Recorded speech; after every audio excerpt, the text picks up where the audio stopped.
Hi, everyone, and welcome to Making English Easy. I'm so excited to be here with you today as we help you on your English learning journey. It's great to be here. So, whether you're a beginner or just looking to, brush up on your skills, this channel is all about making English accessible and enjoyable for everyone. Absolutely. We're going to explore the world of English step by step, and you know what?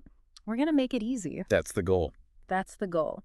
So have you ever found yourself kind of wrestling with a problem? Maybe it's in math class, maybe it's something else entirely, and you just keep trying different things, different approaches, and then suddenly, boom, something clicks. You have that aha moment. All the time, yeah. Right. It's a great feeling. It is a great feeling. Well, that's basically the heart of what's called the trial and error method. It really is. And it's not just some, magic trick for solving math problems. This is something much bigger. It's like this fundamental way we learn and grow in every single part of our lives. I couldn't agree more. So today we're going to really dig deep into this powerful technique, and you'll see how it's kind of like this unsung hero behind so many discoveries. Big ones, small ones, things you use every day probably without even realizing it.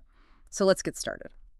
So what is the trial and error method? Like at its core, if you had to break it down. Okay.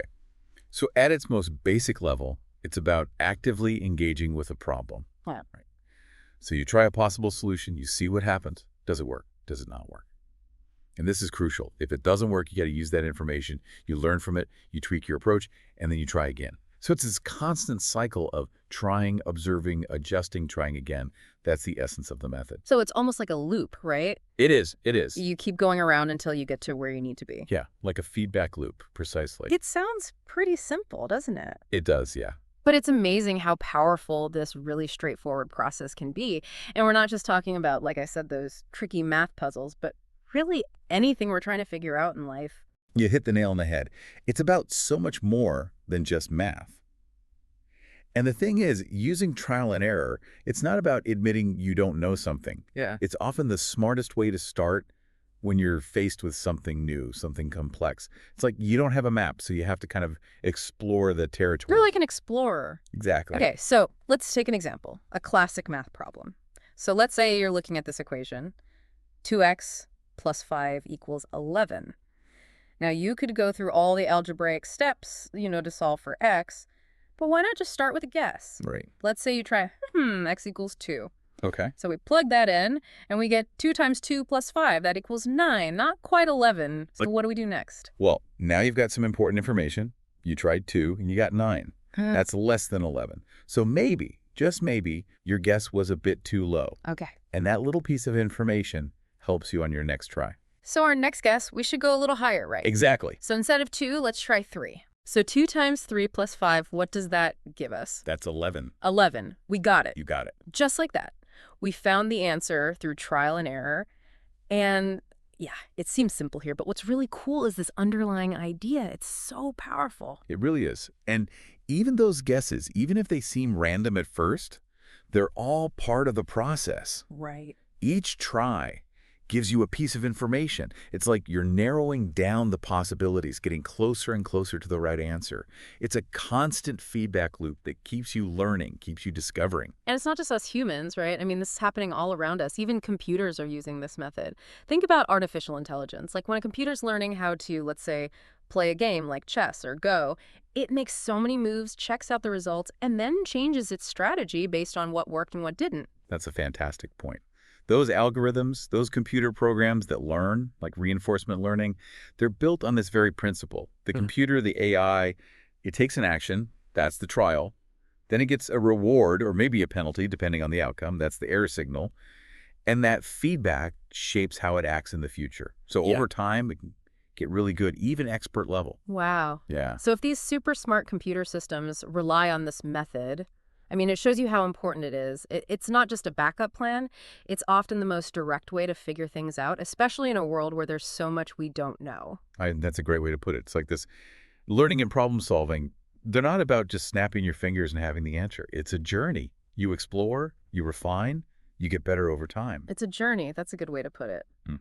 Okay, so let's switch gears a bit and look at how this trial and error method shows up in our everyday lives. Okay. It's really amazing how much we learn, how we figure out the world using this process.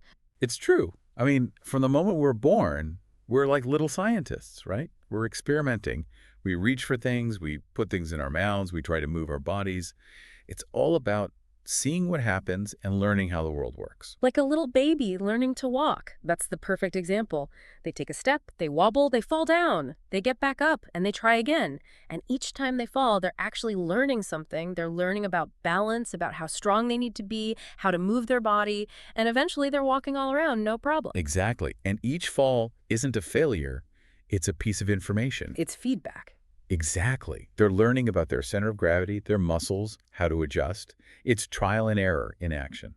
And think about something as simple as cooking. Okay. Let's say you're making pancakes, but you don't have a recipe. Right. So you just kind of go for it. The first batch, they might be too thick or too thin, or maybe they look more like scrambled eggs than pancakes. Happens all the time. Right. But what do? You taste them, you figure out what went wrong. Was it not enough milk? Too much flour? Yeah. And then you adjust the next time you make them. That's trial and error right there in your kitchen. That's a great example. And cooking is full of these little variables, like how much moisture is in the ingredients, how hot is your pan, how long are you cooking things. It really often comes down to experimenting over time. It's like science, but with food. Exactly. All right, so who here remembers learning how to ride a bike?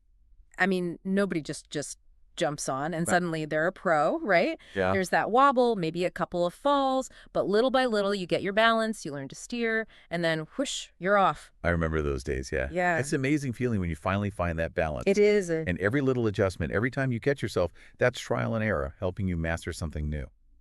So what's the big takeaway here? What are we learning from all these everyday examples?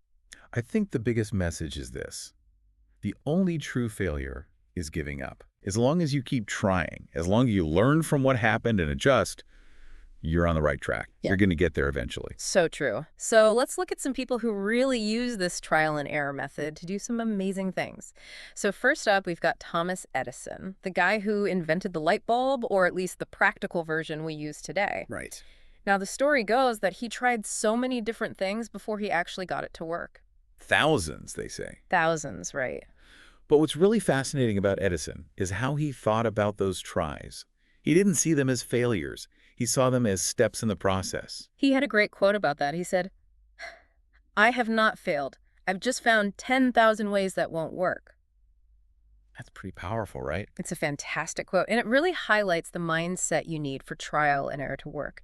Got to change how you look at things. Right. So-called failures, they're not the end. They're just information. They're helping you get closer to what will work. And then we've got the Wright brothers. Now, these guys, they were up against a lot of doubt, a lot of setbacks, but they kept going. And in the end, they invented the airplane. They tried so many different designs for their gliders before they finally got one to fly with an engine. Yeah, and their story is full of crashes, parts breaking. Oh, yeah. But each one, even though it could have been discouraging, taught them something crucial. They learned about how air flows over wings, how to control the plane, and that allowed them to get better and better each time. It's amazing to think what would have happened if they'd just given up after one of those early crashes. Right. The world might be a very different place. The world would be different, no airplanes. So what's the big lesson we can learn from these inventors, these amazing people who changed the world? I think the lesson is this. Every mistake, every time something doesn't work out, if you look at it the right way, it's a step closer to success. Yeah. It's not about never messing up. It's about learning from those mistakes and using that knowledge to push forward. To keep going. Exactly. All right, so now for the really important part. How can we use this trial and error method in our own lives? All right, so this is where the ideas become action. Right. It's about consciously using this approach to face those challenges and achieve your goals. So point number 1, don't be afraid of mistakes. Right. They're not bad, they're actually your teachers. Exactly. If something doesn't work out the way you planned, don't get discouraged.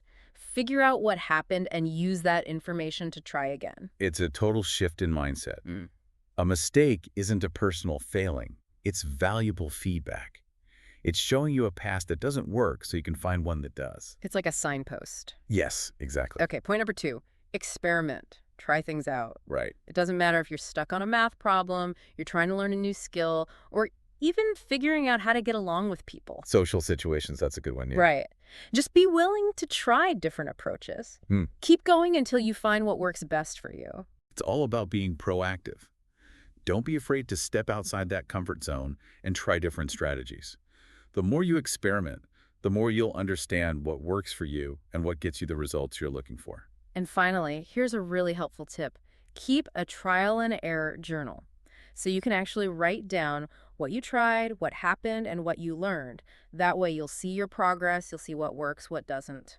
That's such a practical suggestion. It's like creating a record of your learning journey. It is. You can go back, see what you did, and avoid making the same mistakes again.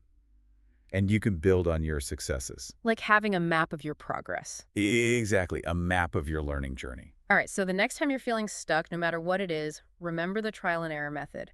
Embrace those tries, learn from the outcomes, and keep moving forward. Couldn't say it better myself. Those so-called mistakes, they're not roadblocks. Nope. They're stepping stones to success. That's it. So if you enjoyed this exploration of the trial and error method and want to hear more engaging discussions, make sure to hit that like button and, of course, subscribe to the channel if you haven't already.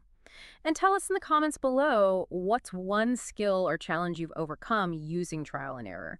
We'd love to hear your stories. I'm sure they're fascinating.